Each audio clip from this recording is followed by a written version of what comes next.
कि लहरों से डरकर नौका पार नहीं होती, कोशिश करने वालों की कभी हार नहीं होती। नमस्कार, जय हिंद। सीएम फिजिक्स में एक बार फिर आपका स्वागत है। आज हम ब्रेन में class 12 dual nature of radiation and matter की चर्चा करेंगे। दोस्तों, इसके क्वेश्चंस रेगुलरली एग्जाम्स में आते हैं। ये एक ऐसा छोटा सा चैप्टर है जिसमें नंबर ऑफ फार्मूले बहुत कम है, लेकिन कॉन्सेप्चुअल क्वेश्चंस इस चैप्टर से रेगुलरली आते हैं। तो आपको फोटो इलेक्ट्रिक इफेक्ट के बारे में पता होगा। Photoelectric effect, photoelectric cell, जिसके बारे में हम ज्यादा डिस्कशन नहीं करेंगे। फोटो इलेक्ट्रिक इफेक्ट, जिसके बारे में आप जानते होंगे कि फोटो सेंसिटिव सरफेस के ऊपर यदि अप्रोप्रिएट अमाउंट ऑफ एनर्जी की इलेक्ट्रोमैग्नेटिक रेडिएशन यानी लाइट, यदि जिसकी energy E is equal to HF हो, सुटेबल एनर्जी हो और सरफेस के वर्क फंक्शन से ज्यादा हो, if E incident energy is greater than और equals to work function of the metallic surface, तब इस सरफेस से एक इलेक्ट्रॉन इमिट होता है। इस इफेक्ट को बोला जाता है फोटो इलेक्ट्रिक इफेक्ट। और जो इलेक्ट्रॉन इमिट हुआ है उस इलेक्ट्रॉन को आप कहेंगे फोटो इलेक्ट्रॉन। ये फोटो इलेक्ट्रॉन कोई नया टाइप का इलेक्ट्रॉन नहीं है। जो हमारा इलेक्ट्रॉन रहता है वही इलेक्ट्रॉन है, लेकिन जिसका इमिशंस थ्रू लाइट हुआ है, इस कारण से इसे फोटो इलेक्ट्रॉन कहा जाता है। ये फोटो इलेक्ट्रॉन से रिलेटेड क्वेश्चंस एग्जाम्स में आते हैं। यहाँ पर हमारे सामने जो फार्मूले दिए गए, photo electric equation E is equals to K max plus phi 0, where phi 0 is a work function and E is a energy. Energy के बहुत सारे फार्मूले बनते हैं जिसके हम डिस्कशन करने जा रहे हैं।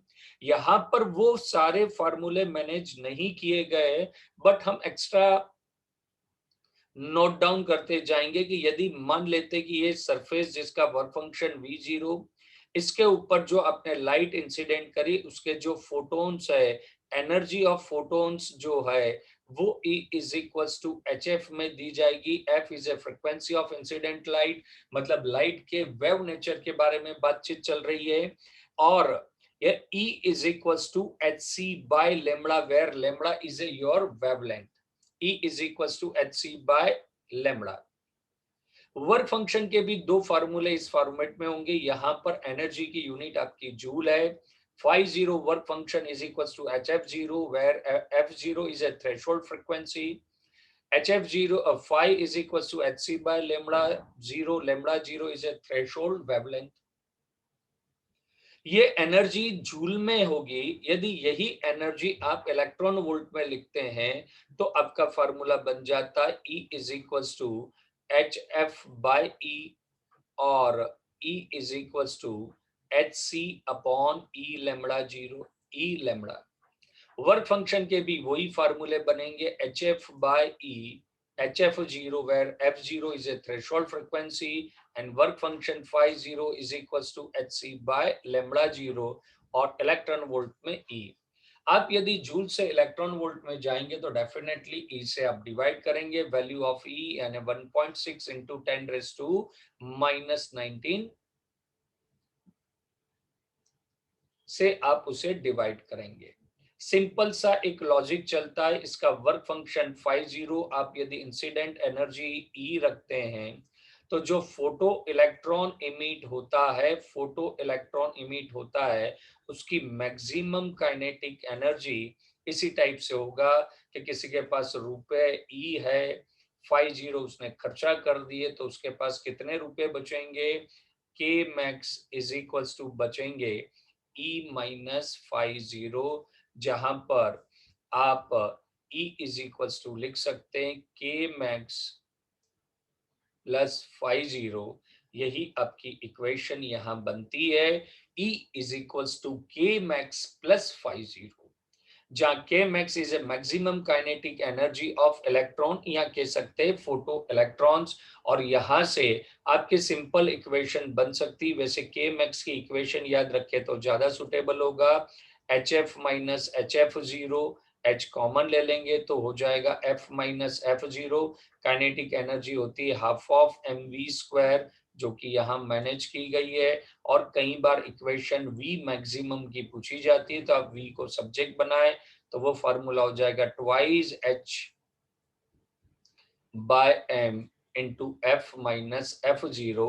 ये पूछा हुआ MCQ है। तो यहां से आप इक्वेशन बना सकते हैं। इसी प्रकार से आप एक इक्वेशन वेवलेंथ के फॉर्मेट में भी बना सकते हैं। HC अंदर बचेगा 1/λ माइनस 1/λ0।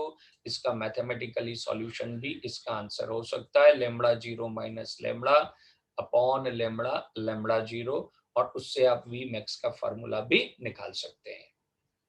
दोस्तों 2019 में यहां से जो क्वेश्चंस आया था वो इस ग्राफ से रिलेटेड आया था कि ग्राफ में आपको बहुत केयरफुली रुकना है। यहाँ पर दो पॉपुलर क्वेश्चंस ये बनते हैं कि फोटो इलेक्ट्रिक करंट किसके प्रोपोर्शनल में रहता है। तो photoelectric current is directly proportional to intensity of incident light IP, मतलब photoelectric current directly proportional to I।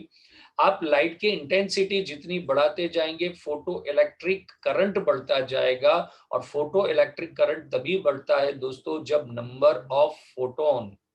Number of emitted electron increase हो। मतलब ये इनडायरेक्टली एक क्वेश्चंस बन जाएगा कि इंटेंसिटी से फोटो इलेक्ट्रिक करंट और इससे फोटो इलेक्ट्रॉन रिलेटेड है। यदि आप अपनी इंटेंसिटी ऑफ लाइट इंक्रीज करेंगे फोटो इलेक्ट्रिक करंट इंक्रीज होगा। As a result emitted photoelectron increase होंगे, जो कि MCQ बन सकता है। ग्राफ का हम यदि एनालिसिस करते हैं तो photoelectric current versus voltage, यहाँ आप कह सकते हैं स्टॉपिंग पोटेंशियल यहाँ पर है V0। इंसिडेंट लाइट का direct connection photo electric current से, उसके लिए स्टॉपिंग पोटेंशियल पर कोई इफेक्ट नहीं पड़ता है। स्टॉपिंग पोटेंशियल का इफेक्ट फ्रीक्वेंसी से पड़ेगा, जो यहाँ पर डायग्राम में दिया गया है।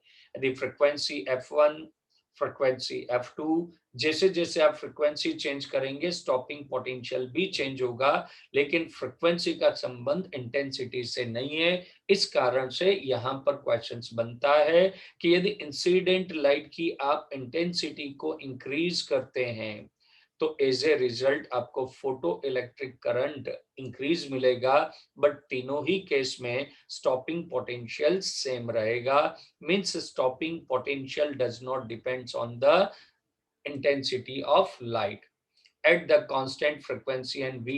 फर्स्ट पॉइंट को खास ध्यान रखेंगे, सब्जेक्टिव क्वेश्चंस बनेगा। सेकंड क्वेश्चंस आपको एक्सप्लेन कर दिया है, जो कि यहाँ पर है stopping potential varies linearly with the frequency of incident radiation. Linearly change होगी ये फ्रीक्वेंसी। आप यदि देखिए फ्रीक्वेंसी V3 ग्रेटर है तो उसका स्टॉपिंग पोटेंशियल भी ज्यादा है। तो frequency F1 greater than F2 greater than F3 हो तो आप बोल सकते हैं कि stopping potential of 1 greater than V2 greater than V3। मतलब ये इससे रिलेटेड नहीं है, ये जनरल टॉकिंग की बात कर रहे हैं हम। यहाँ पर फ्रीक्वेंसी आप इंक्रीज करते जाओगे स्टॉपिंग पोटेंशियल इंक्रीज होगा।